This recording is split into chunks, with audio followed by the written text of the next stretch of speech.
Ghost hunting is the process of investigating locations that are reported to be haunted by ghosts.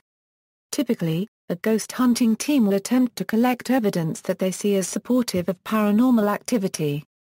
Ghost hunters often use a variety of electronic equipment, for example, the EMF meter, digital thermometer, handheld and static digital video cameras, such as thermographic and night vision, digital audio recorder, and computer.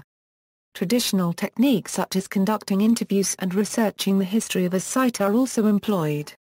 Some ghost hunters refer to themselves as a paranormal investigator. Ghost hunting has been criticized for its absence of scientific method. No scientific body has been able to confirm the existence of ghosts. Ghost hunting is considered a pseudoscience by a majority of educators, academics, science writers, and skeptics. Popularity: the Internet, films and television programs, along with the increasing availability of high-tech equipment, are thought to be partly responsible for the boom in ghost hunting. Despite its lack of acceptance in academic circles, the popularity of ghost hunting reality TV shows have influenced a number of individuals to take up the pursuit. Small businesses offering ghost hunting equipment and paranormal investigation services have increased in the last decade. Many offer electromagnetic field meters, infrared motion sensors and devices billed as ghost detectors. The paranormal boom is such that some small ghost hunting-related businesses are enjoying increased profits through podcast and website advertising, books, DVDs, videos and other commercial enterprises. One ghost hunting group reports that the number of people taking their tours has tripled, jumping from about 600 in 2006 to 1,800 in 2008. Another says its membership has doubled. Others point to increased traffic on their websites and message boards as an indication that ghost hunting is becoming more accepted. Participants say that ghost hunting allows them to enjoy the friendship of like-minded people and actively pursue their interest in the paranormal. James Willis, founder of the Ghosts of Ohio group, says that his membership has grown to 30 members since it was founded in 1999 and includes both true believers and total skeptics. Willis says his group is looking for answers, one way or another, and that skepticism is a prerequisite for those who desire to be taken seriously in this field.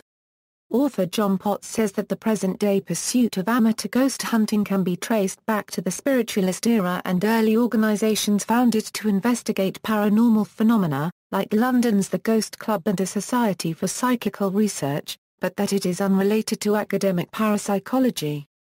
Potts writes that modern ghost hunting groups ignore scientific method and instead follow a form of techno-mysticism. The popularity of ghost hunting has led to some injuries. Unaware that a spooky home in Worthington, Ohio was occupied, a group of teenagers stepped on the edge of the property to explore. The homeowner fired on the teenagers' automobile as they were leaving, seriously injuring one. A woman who was hunting for ghosts was killed in a fall from a University of Toronto building. An offshoot of ghost hunting is the commercial ghost tour conducted by a local guide or tour operator who is often a member of a local ghost hunting or paranormal investigation group.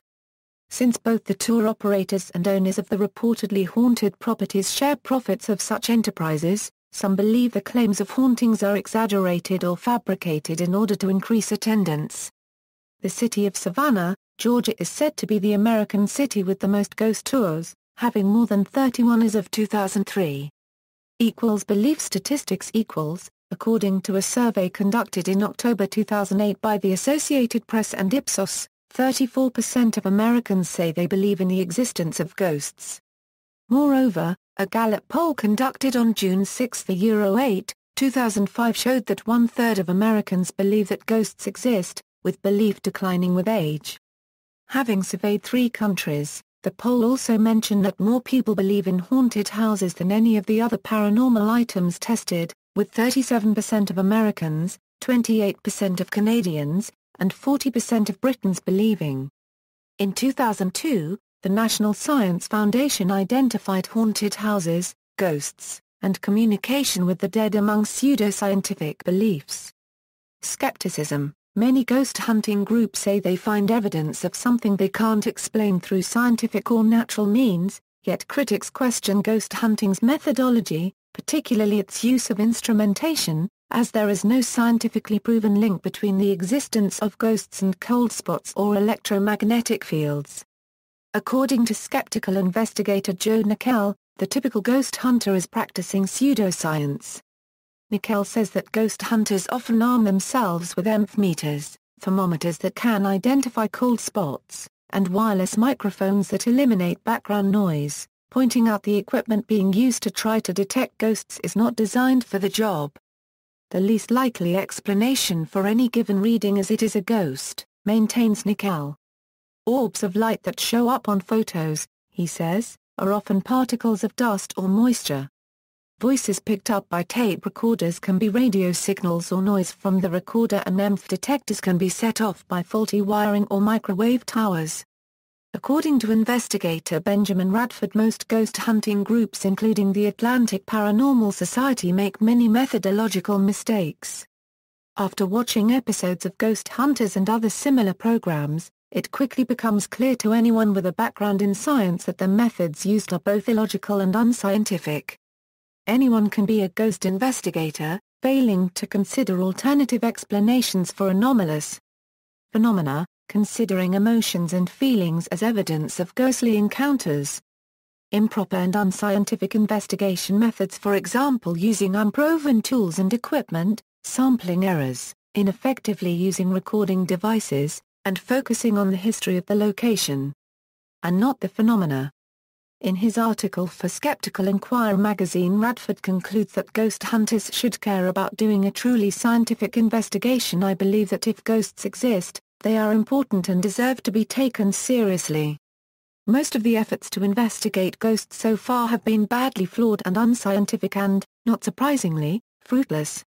Although some ghost hunters believe orbs are of supernatural origin, skeptic Brian Dunning says that they are usually particles of dust that are reflected by light when a picture is taken. Sometimes it may be bugs or water droplets. He contends that there are no plausible hypotheses that describe the mechanism by which a person who dies will become a hovering ball of light that appears on film but is invisible to the eye. He does not believe there is any science behind these beliefs. If there were, then there would be some kind of discussion of who, what and why this can happen. In his investigations he cannot find any plausible hypothesis that orbs are anything paranormal. Science writer Sharon Hill reviewed over 1,000 amateur research and investigation groups, writing that 879 identified with the category of a Euro-OSCE Euro. Hill reports that many groups used the terms a Euro-OSCE Euro or a Euro-OSCIentific Euro when describing themselves. However, they overwhelmingly display neither understanding of nor adherence to scientific norms. ARIGs often promote their paranormalist viewpoint as scientifically based, especially in community presentations or lectures at educational facilities. While scientifically minded observers can readily spot the anemic and shoddy scholarship of popular paranormal investigation, the public, unaware of the fundamental errors ARIGs make, can be persuaded by jargon and a Euro-OSCE Euro symbols. Hill sees the supernatural bias of such groups as an indication of how far removed ARIG participants really are from the established scientific community. Methods and equipment. Ghost hunters use a variety of techniques and tools to investigate alleged paranormal activity. While there is no universal acceptance among ghost hunters of the following methodologies, a number of these are commonly used by ghost hunting groups. Still photography and video, using digital, night vision, infrared, and even disposable cameras. EMF meter, to detect possibly unexplained fluctuations in electromagnetic fields. Tablet PC, to record data, audio, video and even environmental fluctuations such as electromagnetic fields. Ambient temperature measurement, using thermographic cameras, thermal imaging cameras, infrared thermometers, and other infrared temperature sensors. It should be noted that all of these methods only measure surface temperature and not ambient temperature. Digital and analog audio recording, to capture any unexplained noises and electronic voice phenomena, that may be interpreted as disembodied voices. Compass, some ghost hunters used compass to determine the location of paranormal spots similar like EMFs. Geiger counter, to measure fluctuations in radiation. Live paranormal investigations which NP paranormal conduct on livestream. To capture live paranormal activity, infrared and/or ultrasonic motion sensors, to detect possible anomalous movement within a given area, or to assist in creating a controlled environment where any human movement is detected. Air quality monitoring equipment, to assess the levels of gases such as carbon monoxide, which are thought to contribute to reports of paranormal activity. Infrasound monitoring equipment, to assess the level of sound vibrations. Dowsing rods, usually constructed of brass and bent into an L shape. Psychics, mediums, or clairvoyants, trance mediums or sensitive individuals thought to have the ability to identify and make contact with spiritual entities. Demonologists, exorcists, and clergy, individuals who may say prayers, give blessings, or perform rituals for the purpose of cleansing a location of alleged ghosts, demons, poltergeists, or negative energy. Lights out. According to ghost hunting enthusiast websites, many ghost hunters prefer to conduct their investigations during peak evening hours. Ghostbox, an electronic device that some ghost hunters claim allows communication with spirits. Interviews, collecting testimony and accounts about alleged hauntings. Historical research, researching the history behind the site being investigated. A Ouija board to communicate with spirits. See also, legend tripping, haunted house, intelligent haunting, residual haunting, paranormal television, poltergeist, spirit photography, list of ghost films, list of topics characterized as pseudoscience. References. External links, Ghost Hunting at DMOZ, Ghost Hunting Tools of the Trade. Skeptoid. Ghost Hunting Science vs. Pseudoscience. Stephen Novella.